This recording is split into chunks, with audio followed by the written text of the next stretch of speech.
Did the U.S. Navy attempt a mutiny? The Secretary of the Navy was fired over a public dispute by him and at least one admiral of President Trump's commander's intent or lawful order to allow Chief Petty Officer Eddie Gallagher to retire with his SEAL Trident badge record intact. Stick with us, strap in, because we're going to talk about this to a great degree on the Rob Maness Show.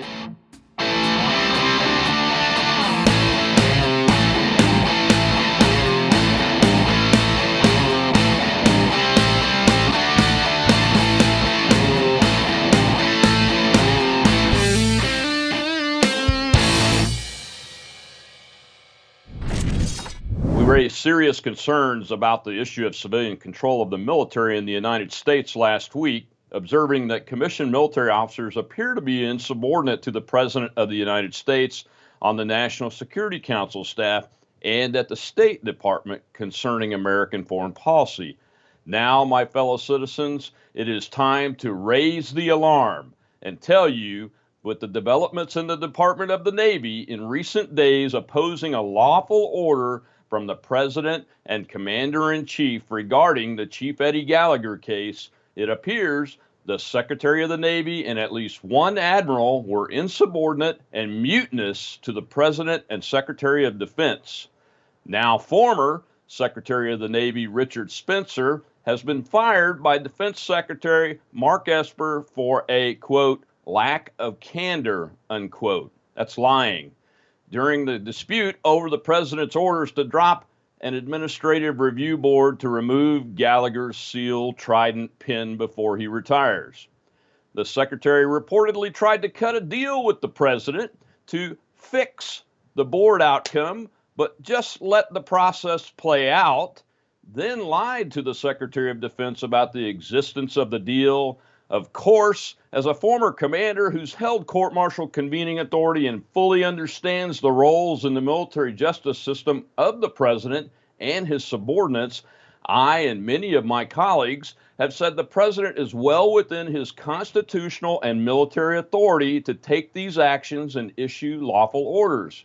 However, we are gravely concerned at the public insubordination bordering on mutinous behavior from the former secretary and at least one admiral.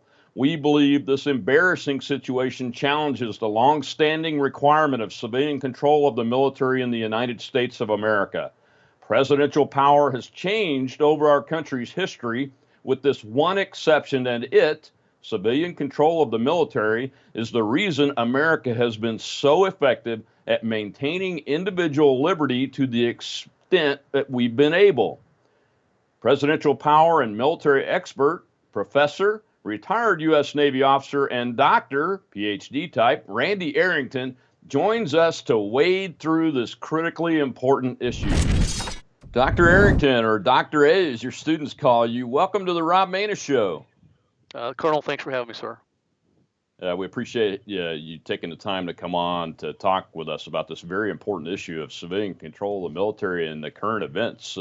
The title of this show is, Did the United States Navy mutiny or attempt to mutiny on the President of the United States following a direct public order about Chief Eddie Gallagher's SEAL Trident pin and being able to retire on November 30th with that record intact? Right. You are a professor and have taught many courses, but one of the ones that's near and dear to my heart is you teach a presidential power course using the book Presidential Power, written by one of my professors at Harvard, Richard Neustadt, who worked in the Kennedy administration. And I just wanted to get your perspective real quick. Presidential power as it relates to pardons in general, and then as it relates to where he was at in these three cases that he took action on in the U.S. military. What are his powers, his true, no kidding powers in those situations? Well, they come from Article 2 of the U.S. Constitution, and the powers he has for pardon is unchecked, and the power that he has to be the commander-in-chief of the military is unchecked. So he was within his rights to do all the stuff that he didn't even have to have a reason. And there's been several instances in history where presidents disagreed with the combat policies of different generals. MacArthur was relieved by Truman, And Patton, he wanted to go past that the 38th parallel, and they didn't want him to do that. They kind of pulled him back. Eisenhower pulled him back when he was a general there in World War II. So he has unfettered uh, authority to control the military and to issue pardons and clemency and that sort of stuff. Now, the issue at the crux of the matter was the Navy's insistence, after the president had already given Chief Gallagher back his chief petty officer status to retire with. They were going to conduct an administrative board to decide whether he should keep his Trident pin qualification as a Navy SEAL or not, in spite of the president's action. And then the president, I guess when he heard about it, he tweeted out that was not going to happen. Let's get on with business, or something to that effect. It seems like a direct order to me. Twitter's a new media of communication that he uses almost exclusively when communicating with the masses. But the Navy came back through their official channels, through their CHINFO channel, and that's their Public Affairs Information Officer at the national level in the Department of the Navy, through the CNO, the Chief of Naval Operations Office, and all said, well, we'll see if we get a written order. What the heck are these guys thinking? Well, first of all, it was a written order, a different media for written orders. And can you imagine? I spent 21 years in the Navy. You retired from the Air Force. If you went to one of your men and said, "I want you to do this," or if I was told by my commanding officer to do this, if I turned to him and said, "I'll need that in writing, sir," he'd take me off the carrier that next morning on the cot. I'd be gone. He issued an order and said, "You're going to do this. You're going to not do that," and that was absolutely his authority to do that. Finally, he actually called up Secretary of the Defense Esper and issued a direct order to him over the phone. Said, "This is what's going to happen. Make it happen," and he did.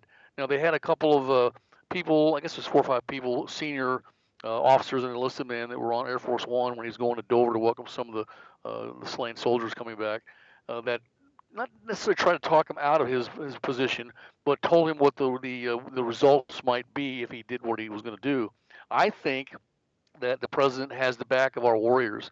For 8 years under Clinton and for 8 years under Obama, it was like a personal social justice experiment that they did, and it really weakened the military. I think W. Bush, when he was in there, tried to bring them back. I don't think he tried hard enough. Well, this president is a fighter, and I've talked to several of my military colleagues that are still, in the military or associated with it, maybe in a civilian capacity. The military guys love this president. They know that he has their back. He's going to protect them.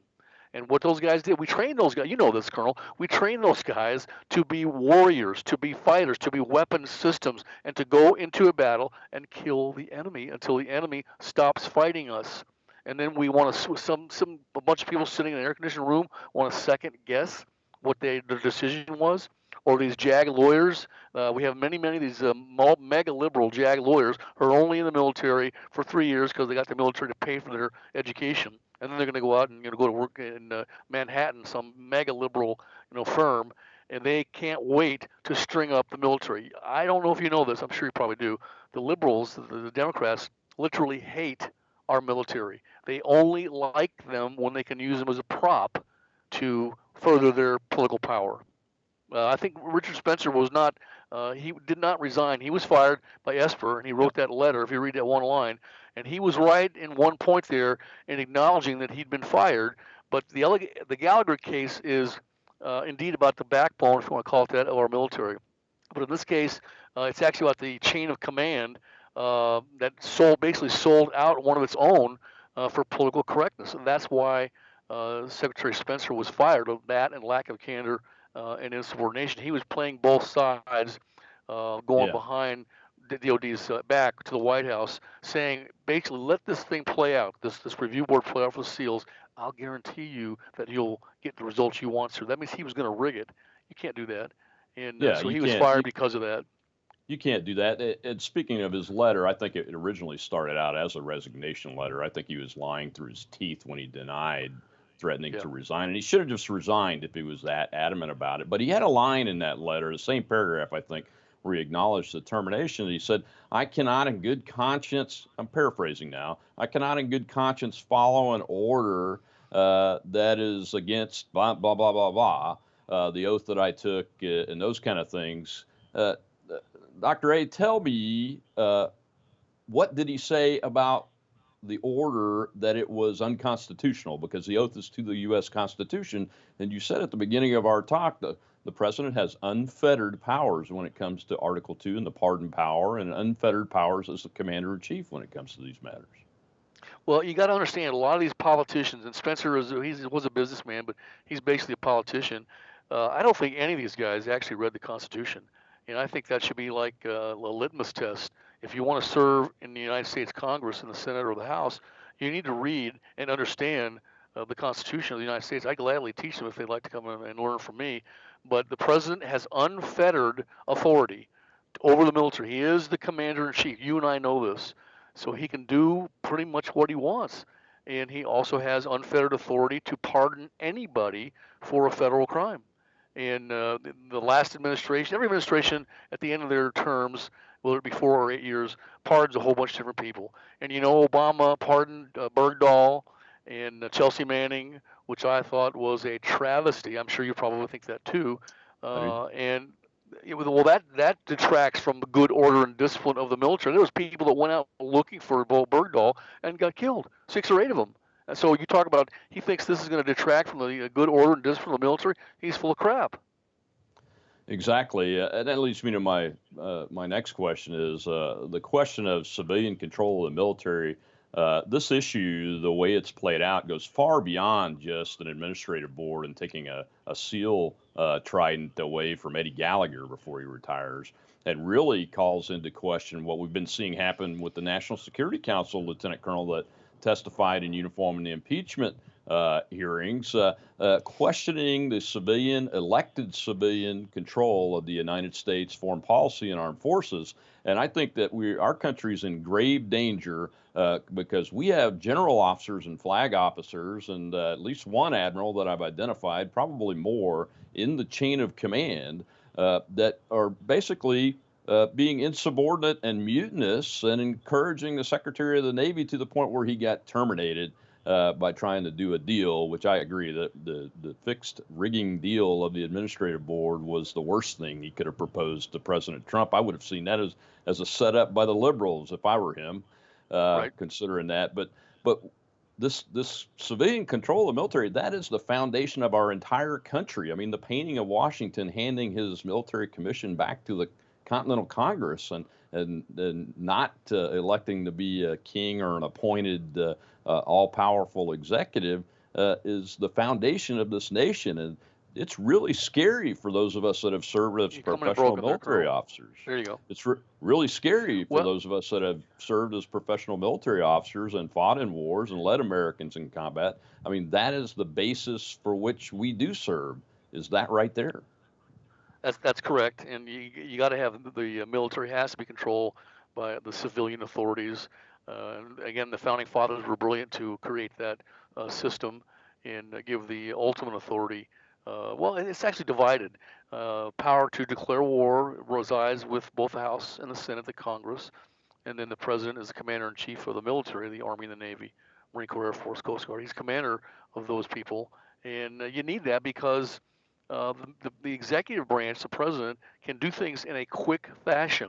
Whereas if you waited on Congress to make decisions during a war, it might take 3 or 4 days or more longer than that to get the committee together to come up with a decision. They can't have that happen because we would lose the battle, possibly lose the war. But I mentioned earlier, for the last 8 years, first under Clinton, then Obama, he turned our military into this personal social justice experiment. And in doing that, he created a bunch of politically correct flag officers. In my opinion, humble opinion, are not true warriors. I had 3 guys from my squadrons that flew A-7s with me that became admirals, and I would say one of them probably was more of a paper pusher. The other 2 were true warriors. Now, our cadre of non-commissioned officers, I would say, and I think you probably agree with this, is pretty much the backbone of the military. And Spencer was sort of instigating additional erosion of our non-commissioned officer corps, and more specifically its leadership and its combat leadership capabilities by engaging in the behavior he engaged in, and he was wrong to do so. Yeah, I completely agree. And I hope that the final outcome of this is on the positive side for our country. Your last thoughts on what the potential outcomes could be and what we need to watch for?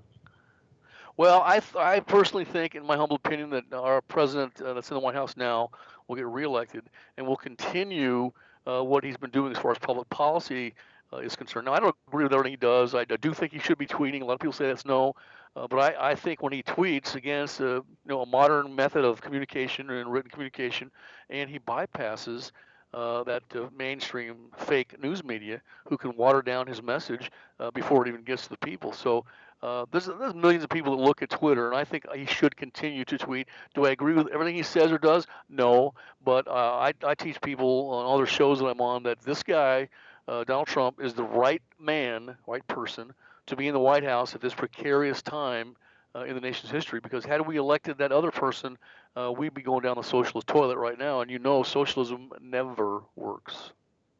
Absolutely right, Dr. A. We appreciate it. And how can folks find you? Because I know I use Twitter and other social media to get my message out unfettered by anybody else. How about you? I'm a kerosene cowboy on Twitter, and you can get me there and ask me anything you want or criticize me, whatever. I'll engage in a civil discussion with you.